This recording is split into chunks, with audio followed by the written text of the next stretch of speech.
Well, thank you so much for joining us here today. My name is Adam Sidler. I'm the senior pastor, and if we hadn't had a chance to meet yet, I would love to have that opportunity. I'll be out in the Commons, and you can meet with me and find out how I can support and encourage and pray for you. If you're joining us online, thank you. And if you're new and we haven't met, you can write in the comments or click on the prayer button and mention that you would love to connect. I'll reach out to you and we'll figure out a way that we can do that.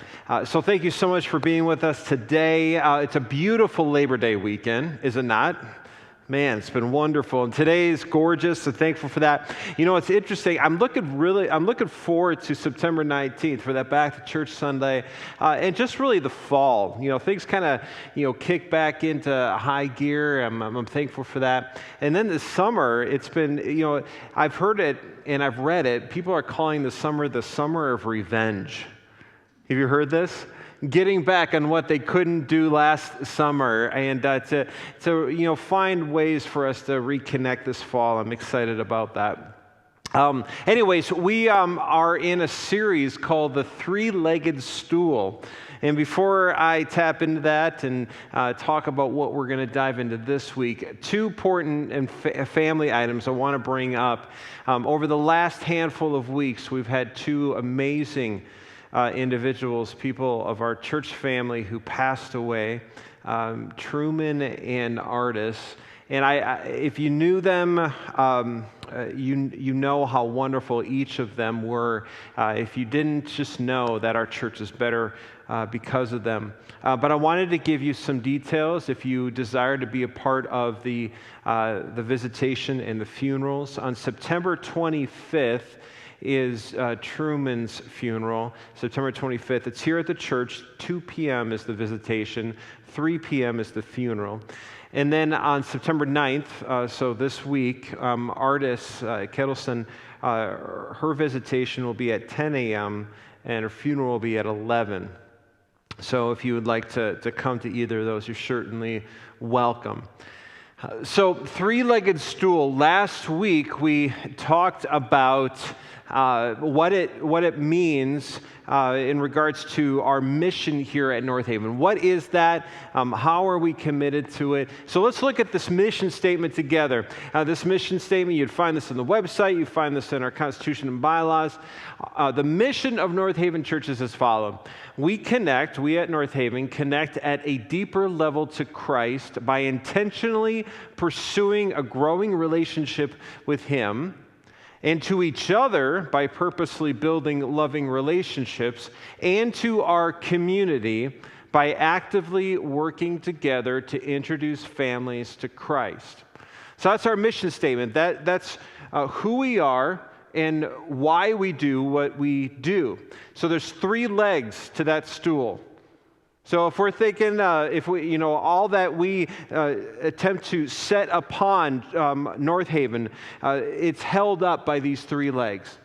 We desire to connect to Christ, connect to each other, and connect to our community. Desire to connect to Christ, connect to each other, and connect to our community. Those are the three legs of our stool. So last week, we looked at the first leg, connect to Christ. And I freely admitted that there is no way that even in my lifetime I could be able to unveil to you the full gamut of what it means to connect to Christ. There is so much. Discipleship, by the way, is not the process where you arrive at some sort of destination. It is a committed, intentional life of growing in the Lord. Always growing, never stopping, right? So we could spend the next 40 years talking about what it means to connect to Christ. All we did last week was just touch the tip of the iceberg, and that's what we're going to do here today. When we talk about connecting to each other, what are we referring to? What does that look like? How does that flesh out? How do we connect with each other? Why is it important that we connect to each other? When we do connect to each other, what are the results? And when I say connecting to each other, I'm talking about the body of Christ. I'm talking about our church family, those that are committed to that mission. Not only connecting with Christ, but connecting to each other and connecting to our community. That's the each other that we're referring to. So Paul, many of you know who Paul is. Paul is a big figure in the New Testament, wrote a bunch of the books in the New Testament. Well, really, what he wrote were letters to specific churches in the New Testament. And one of the letters that he wrote that we now have in our Bibles is the letter he wrote to the church in Ephesus, which is then called Ephesians. And we're going to look specifically at Ephesians chapter 4. So if you have your Bibles, I invite you to turn to Ephesians 4. If you don't, there's some physical Bibles in front of you, or else you can look on your phone, or else you could just look at the screen. But Ephesians chapter 4, he's writing this letter to the church in Ephesus, and we're specifically going to be looking at a handful of verses from this chapter that begin to paint a picture. Again, just touch the tip of the iceberg as to what it means to connect to each other. So here we go in Ephesians chapter 4, verses 1 through 3. This is what Paul writes. As a prisoner for the Lord, then, I urge you to live a life worthy of the calling you have received. Be completely humble and gentle. Be patient, bearing with one another in love, and make every effort to keep the unity of the Spirit through the bond of peace. And we can keep these verses on the screen because I just want to take just a moment and look at several aspects of these verses. So the first thing here, I urge you to live a life worthy of the calling you have received. It's interesting that Paul would mention this. So what is preeminent in that sentence? I urge you to live a life worthy of the calling you have received. What is the subject of that sentence? You didn't know you're having an English class today, did you? The calling is the subject. The calling is the focus there, and we are to rise to the calling. That's significant. It means our lives are not wrapped around our wants and desires, rather it's something more significant. And then Paul says, be completely humble and gentle. Be completely. That's your makeup. That is who you are. You've adapted and assimilated that so much into your life that everything you do oozes humbleness and gentleness. Be completely humble and gentle. Be patient, bearing with one another in love. We live in a microwave society. And what I mean by that, I've mentioned this before, you ever seen the back of a Pop-Tart box? There's toaster instructions, which, again, why is there toaster instructions?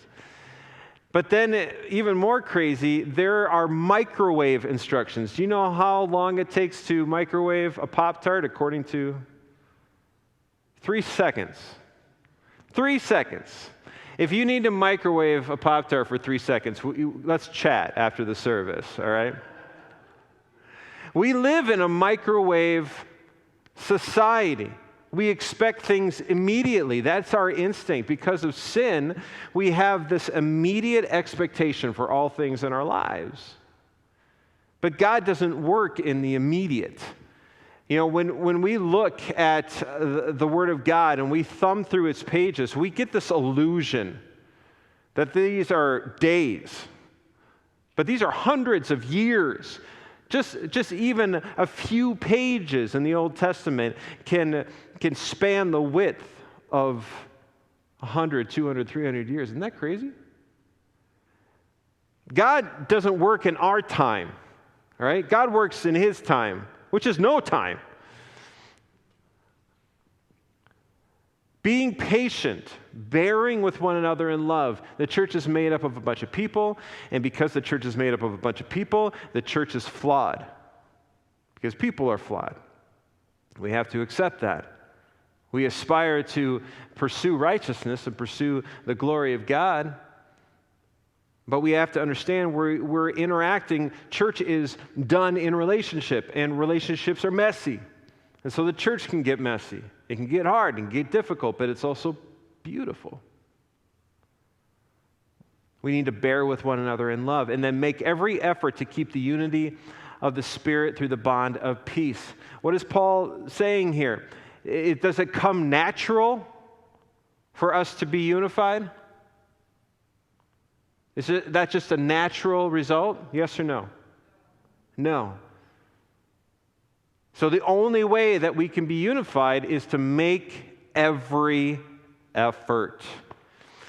So 20 plus years ago, we lived, this is an understatement, but we lived in a much different reality than we do today.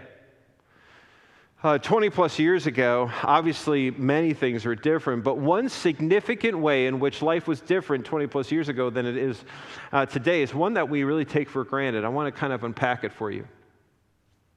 So 20 plus years ago, people had platforms.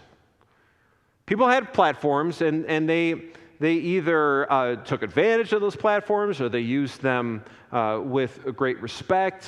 But people had platforms, just like people have platforms today. But the difference is that people having platforms 20 plus years ago was a rarity.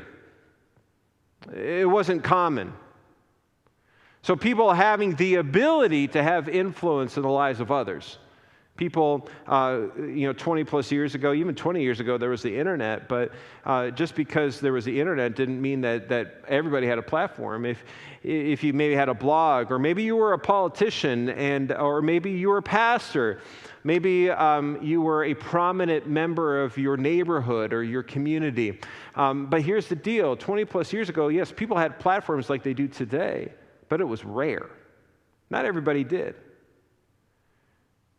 And because it was rare, because not everybody had a platform, it was obvious to everybody else who was on a platform and who wasn't. Now, just because somebody had a platform doesn't mean that they honored that platform. It doesn't mean that they treated it well. But there are countless examples, unfortunately, throughout history, even recent history, where people have used their platforms inappropriately and brought harm to others, right? Well, that wasn't God's original design. All throughout Scripture, we see God placing specific people on platforms with the ability to inspire and to influence others, and these people have done that to glorify God. See, that is God's original intent. Even for those that don't know God, that don't have a relationship with Jesus, all throughout history, even if they haven't used the platform that they've had to glorify God, it doesn't take away for the reason that platform exists. The reason that any platform exists is to glorify God. It's to elevate Him, to put Him above everyone else and everything else. But I digress. So platforms existed 20 plus years ago, but it was rare, and people who stood on those platforms, they did so understanding that there was great privilege. Again, whether they abused that platform or not, it was a privilege. And when somebody used that platform inappropriately, it was then obvious to everybody, right? Because platforms were rare.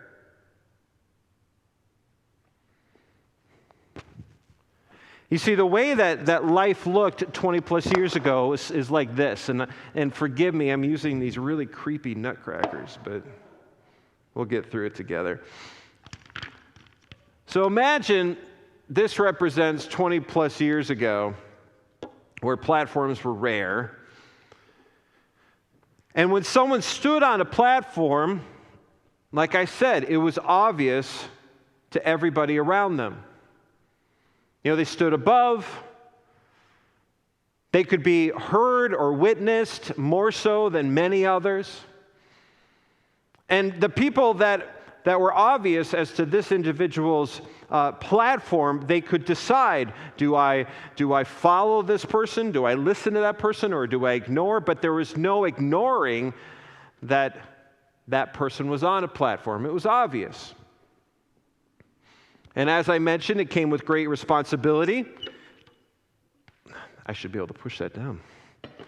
It came with great responsibility And people abuse that responsibility, and if they abuse it, it was obvious then to everybody else. But then something shifted. Something shifted 20 years ago, and a very specific thing came into the landscape. Anybody want to take a guess as to what that was? What was that? Social media. Namely, Facebook. I remember when my life drastically changed. At one time, Facebook was just me and my friends, and then my mom joined. And then I knew this is something completely different. Facebook came into the picture, social media came into the picture, and then you know what happened? Then everybody started building their own platforms, just one after another. People started standing on their own platforms, having the ability and the means to be able to share anything in any way with anyone. So everybody began to stand on these platforms, but then you understand and you see what's happened. Is that those platforms that everybody's standing on are no longer platforms. Why? Because the floor has just essentially gone up 2 feet. I want you to imagine that you're in a room with 25 other people. Let's say it's just a kind of a regular living room, and everybody's standing about in that room. And one person out of the 25 stands on a platform. It's obvious, right, to everybody in the room that they're on this platform. And regardless of what they're saying or what they're wanting everybody to do or not do, you can't ignore that one person is in that platform or on that platform amongst 24 others. But then with the onset of social media, what's happened is that platform has now been raised for every single person. And so that room basically, rather than a platform really being a thing, the floor has just gone up 2 feet, so everybody's back on the same level. But everybody believes in that room that they have a platform. Everybody believes they have a platform, and so everybody's sharing from their platform. But really, what is it that everybody's experiencing? Just a bunch of noise. You see, what was before, when the majority of people weren't on a platform and there was one person who was, when before it was seen as a privilege to be on a platform, is now misconceived as a right. Now everybody believes they have a right to a platform that was really meant to be a privilege, meant to be handled with great care. And now the floor's just gone up 2 feet. Everybody thinks they're on a platform, but everybody's just standing on the ground. And so when 20 plus years ago, the only way that, I shouldn't say the only way, but the majority, the primary way that an individual was to inspire and influence others was to be on a platform, to treat that platform with great care, to glorify God. Now we're in a much different situation, because what's the only way now to make an impact? What's the only way now, in light of this context, to influence and inspire others? In Ephesians chapter 4, verse 2, Paul mentions this. This is what he says. He says, "Be completely humble and gentle. Be patient," the long view, "bearing one another in love." In today's world, the only way that you can make an impact, the only way that you can influence others around you, is to get rid of your platform. It's to dig a hole and step down a couple feet. That's now the only way that you can set yourself apart. To assume a posture of humbleness, of patience, of forbearance, rather than a position of being on a platform. But what's interesting now about this environment, this context, imagine again, you're in that room of 25 people. One person was on a platform, and now everybody's on that same platform, and so everybody's essentially standing on the ground. Everybody thinks they have a platform, and so they're just talking over one another. It's just noise and chaos. But then one person decides to dig a hole in the ground and to go down 2 feet. Who are the only people that notice? Who are the only people that notice? The ones closest to them.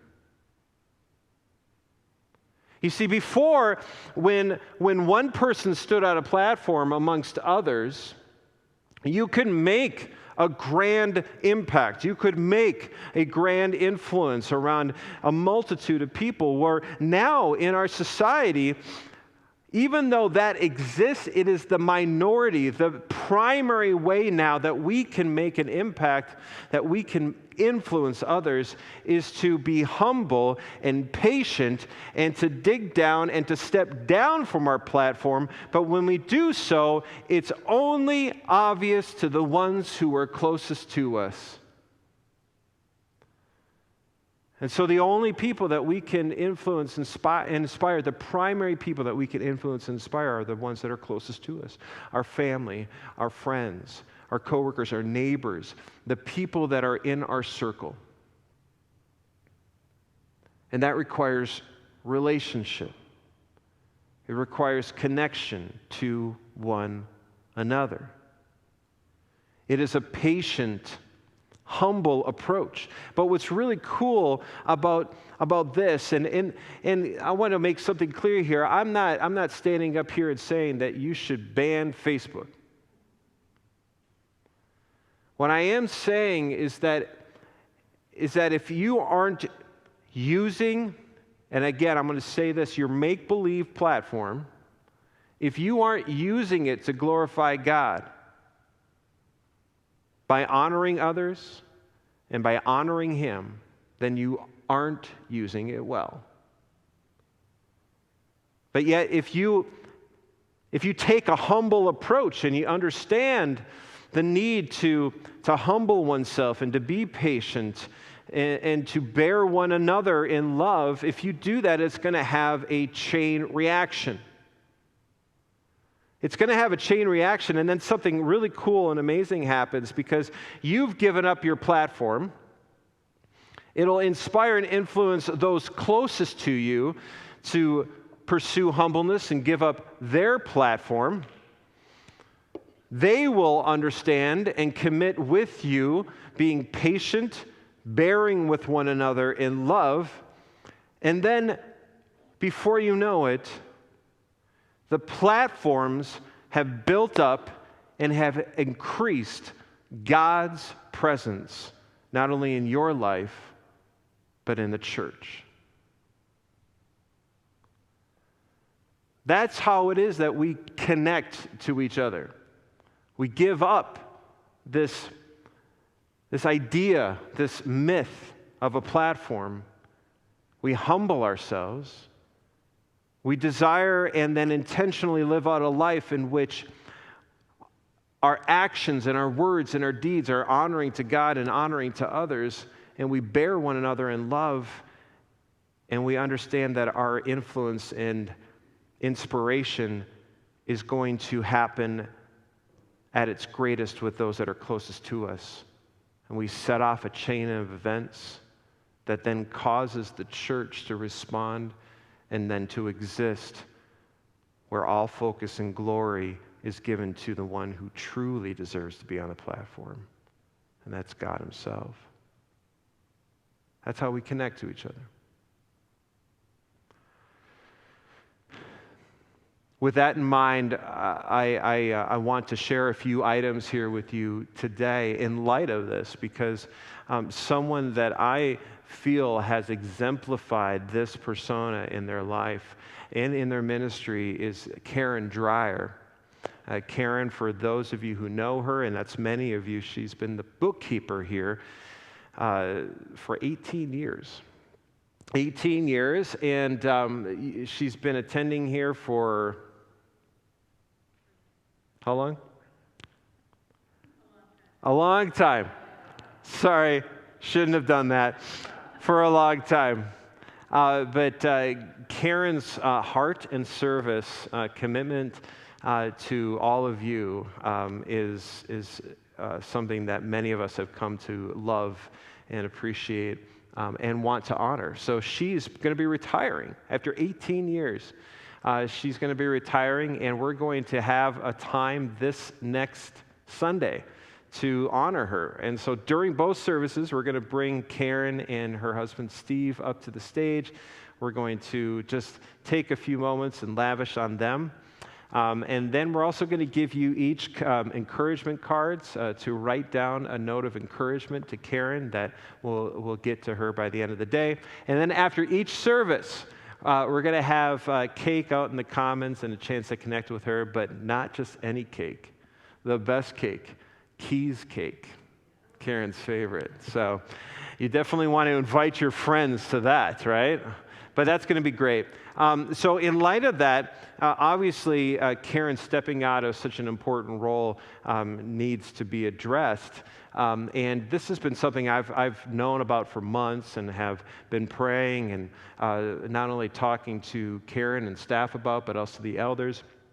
And through that process, it became apparent to me that we already have somebody in our church family who would excel in this role. And so not only is this person a part of our church family, but she's already on our staff. So we have extended an invitation to Krista, our kids ministry director, to transition into our bookkeeper role. If you know Krista, you know that she has a tremendous heart for the Lord, but she also has a lot of experience and expertise in finance. And so she has been working with Karen over the last couple months to be prepared for this transition, and she's ready to begin that September 16th. Now that begs to answer an obvious question, right? What happens to our kids ministry? Great question. The answer is a lot of wonderful things. So we are committed to not only our kids ministry succeeding, but also thriving and growing over this next school year. And so we have 3 individuals. We have the most amazing volunteers, just church-wide, but then with our kids ministry for sure. But we have 3 individuals who we've talked to, and they have agreed to stand in the gap over this transition period, people who are already involved in our kids ministry, to be paid to oversee 3 specific areas of our kids ministry: the nursery, Sunday mornings, and Wednesday nights. So we're not going to skip a beat. It's going to be fantastic. Krista's still with us, and she'll be able to offer her assistance and expertise. And so we will then begin the process of looking for our next kids ministry director. But here's even cooler news. We have been seeking to hire a next-gen pastor. And that next-gen pastor is going to oversee 4 areas. They're going to be obviously working with our middle school and high school students. They're also going to be overseeing our volunteer leadership, Buddy and Michelle, with the young adults. And then they're also going to be working with young families. And they're going to be overseeing our kids ministry director as well. This is an important position. It's something that I've been praying, and I know many of you and the elders have been praying about as well. Well, we put together a search committee team, and they've been meeting and interviewing, and I'm happy to announce that they have decided on an individual that they are presenting to the elder board as their candidate. And that means the next process is the elder board this week is going to be interviewing this candidate, and if they approve, they will then be presenting it to the membership for vote, at which time the members will vote and we'll be able to then move forward with this amazing individual. So I'm excited that that's fleshing out, and I'm excited that it's happening at this point in light of what is certainly around the corner, and that is this school year in the fall. So I don't know about you, super depressed now when I'm walking into Hobby Lobby and there's already Christmas decorations up. But that just reminds me the fall and Christmas and all that stuff is going to be here before you know it. So I'm excited about what's happening. Also, just to remind you that 2 Sundays from now is our Back to Church Sunday, September 19th. You were given an invitation card. We're asking you each week to think about who you could give that to and be inviting those that are in your circle to this Sunday. It's going to be a great, great Sunday. And also, we're going to be, we do have a video for that, don't we? Let's show that video really quick, that promo for Back to Church Sunday. Hope is here. It's your church joining together with thousands of other churches across the nation to reignite togetherness, re-engage our communities, and reach people with the hope of Jesus. Back to Church Sunday has been celebrated every fall for the past 12 years. It is a movement of Christ followers reaching every neighborhood to invite every person to a Bible-believing church where they can discover true community. But this year, after world-changing events have affected us all, something new is happening. It's time for the church to bring us together again in an unprecedented way. This is Hope's comeback. Millions of people invited to a church near them. And on September 19th, more people than ever before on one day will be introduced to Jesus, experience His hope, and connect with others. It's time to love again, serve again, and hope again. So that's going to be September 19th. It's going to be a great Sunday. I can't wait to be able to share that with you. And then the following Sunday, we're going to begin a new series that I'm excited about. Who has seen the series The Chosen yet? If you haven't seen this series, it's a crowd-funded TV show, meaning that there are no studios involved. It's been without any of that tampering and influence, and it is a series about the life of Jesus. There are 2 seasons out now, 8 episodes each season.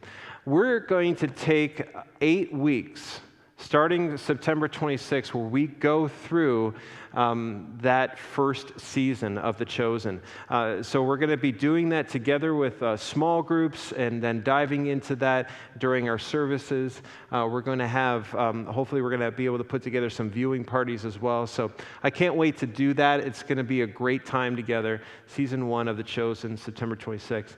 Thank you so much. One last thing, every first Sunday of the month, we take time and we ask you to prayerfully consider giving to those who are in need of financial assistance. There are many in our church family here as well as in our community who are in that situation.